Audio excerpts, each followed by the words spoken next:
brought to you by Silver Pumps. Top quality और consistent performance के लिए सिर्फ silver pump नाम याद रखना. हा कुठून न्याय आणला? मी कष्ट केला ना, मी कष्टाचंच मागतोय माझं. मी कुठं तुम्हाला थोडीच मागतोय, बाकीच काय. मुलगा आजारी असताना मी सरांना SMS केले, व्हॉट्सअपला कॉल उचलत नाहीत म्हणून. SMS केल्यावर सरांनी माझ्या भावाला कॉल केला, कॉल करून धमकावलं माझ्या भावाला. फॅमिली, बायको आणि माझा 4 वर्षाचा मुलगा घेऊन मी मंत्रालयात जाऊन मी उपोषण करणार आहे. तिथं मला न्याय पाहिजे. प्राध्यापक लक्ष्मण हाके यांच्यावरती त्यांच्या ड्रायव्हरचा पगार न दिल्याचा आरोप आमदार अमोल मिटकरींनी केलेला आहे. आपल्यासोबत सचिन बंडगर आहेत की जे गेल्या अनेक वर्ष झालं लक्ष्मण हाके यांची गाडी चालवत होते. काय नक्की हा प्रकार आहे? मी गेल्या 5 वर्षापासून गाडी चालवत आहे सरांची. आणि ह्याच्या आधी सर समाजाचे आहेत, धनगर समाजाचे आहेत. मी पण धनगर समाजाचा आहे, म्हणून मी सरांना आधी ही 3 वर्ष मी अशीच सहकार्य केलेत. 3-4 वर्ष पहिल्यापासून सरांसोबत आहे. पण 2 वर्षा पाठीमागं मला पगार ठरला होता, आणि पगार ठरला होता 25,000 रुपयानं. आणि सरांनी मला एक 4-5 महिन्याचा फक्त पगार दिलेला आहे.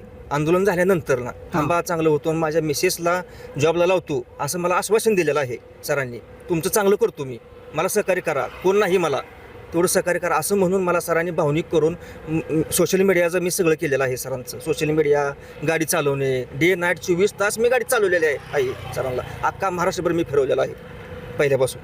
मग परत पैसे मागितल्यानंतर काय भूमिका आहे त्यांची? मी पैसे मागले. इलेक्शन झाल्यावर सर आले घरी, बसलो आम्ही. सर इलेक्शन झाल्यावर मतदान टाकण्यासाठी गेले गावाकडे. तिथून जे गेले पुण्याला, मी कॉल केले सरांना. मी 1-1.5 महिना मी सरांना कॉल करत होतो. सरांनी माझे कॉल उचलले नाहीत, इग्नोर करायचे, थांबा जरा बघू म्हणायचे. नंतर ना पुन्हा माझा मुलगा आजारी होता. मुलगा आजारी असताना मी सरांना SMS केले, व्हॉट्सअपला कॉल उचलत नाहीत म्हणून.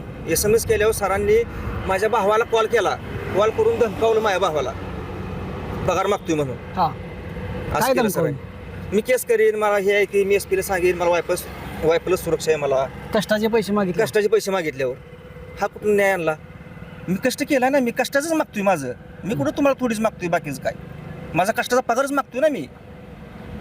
मग नाही दिला तर आता काय पुढची भूमिका मी काय? आंदोलन करणार, मी मंत्रालयात जाऊन उपोषण करणार आहे. माझा फॅमिली, बायको आणि माझा 4 वर्षाचा मुलगा घेऊन मी मंत्रालयात जाऊन मी उपोषण करणार आहे. तिथं मला न्याय पाहिजे. तुम्ही सोशल मीडियावर पण याच्या अगोदर पोस्ट केल्या होत्या काय? हो, केली होती ना पोस्ट मी. काय केली होती पोस्ट? काय नाही, सरांनी असंच केलं म्हणून केलेली होती. मग काय तुम्हाला फोन वगैरे कुणाचे आले किंवा होते फोन आले होते, भरपूर धमक्यांचे बी काय फोन आलते, मेसेज आलते. ह्या 2 दिवसामध्ये आता ही ज्यावेळेस तुम्ही अमोल मिटकरींनी हा विषय उचलून धरलाय त्यावेळेस कुणाचे फोन आले का तुम्हाला? फोन येतात मला वारंवार. मी काय कॉल उचलत नाही. काय धमक्यांचे बी येतात, कोण दमदाटी करतं, कशाला असं करतं. पण कोण असं म्हणत नाही का बाबा तुझे पैसे आणून द्यायला सांगतो कशाला असं करतो? नाही म्हणत हा, नाही म्हणत. कोणी म्हणत नाही नाही तसं? कोणी म्हणत. इथलेच महोदचेच रहिवासी आहेत की ज्यांना हाकेंचं काम पहिल्यापासून बघितलेलं आहे. काय ही किती दिवस झाले यांच्यासोबत होते कामाला? सर तसं एक फार दिवसापासून म्हणजे जसं हाके सर जेव्हा रासपत होते तेव्हापासून त्यांचा महूची संबंध आहे. तेव्हापासून ते यायचे जायचे, तेव्हा आमची त्यांची चांगली ओळख होती. म्हणजे आमचा सगळ्यांचाच ग्रुप त्यांच्यासोबत होता. पण जास्त कोण तेव्हा आम्हाला कोणाला गाडी येत नव्हती. त्यावेळेस पण हाच गाडी चालवायचा कंटिन्यू, जाता येता किंवा कमी जास्तीला. आणि नंतर ज्यावेळेस सरांच्या कायमचा हा गेला, म्हणजे 4-5 वर्ष झालं इथून तो जातो येतो, त्यांना सोडतोय आणतोय. त्यांचा पगार कसा ठरला काय ठरला त्याबद्दल काय आम्हाला माहिती नाही. फक्त यांनी सांगितलं आम्हाला की एवढा मला पगार ठरला, माझा पगार दिला नाही. आमचे सरांना एवढंच म्हणणं आहे, सर तुम्ही एवढे मोठे आज एवढ्या समाजात तुम्ही एवढ्या मोठ्या पदावर आहे किंवा समाजाचे तुम्ही नेता आहे, तर गोरगरिबांना तुम्ही नका असं करू. कृपा करून त्या विचाराचा पगार द्या.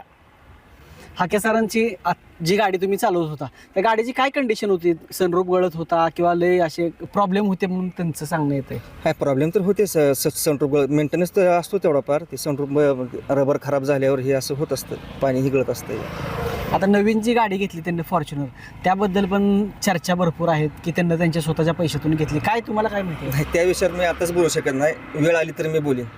वेळ आली तर म्हणजे जर मी बोलेन वेळ आली तर. पैसे वगैरे तुमचे दिले नाहीत, तुम्हाला अडचणीत आणलं तर बोलणार मी तुम्ही? बोलणार, शेवटी बोलणार मी. तर हे होते सचिन बंडगर की ज्यांचे पैसे थकवल्याचा आरोप हा अमोल मिटकरींनी केला होता. त्यानंतर त्यांना या ठिकाणी ही प्रतिक्रिया दिली आहे. मुंबई तकसाठी नितीन शिंदे, मोहोत.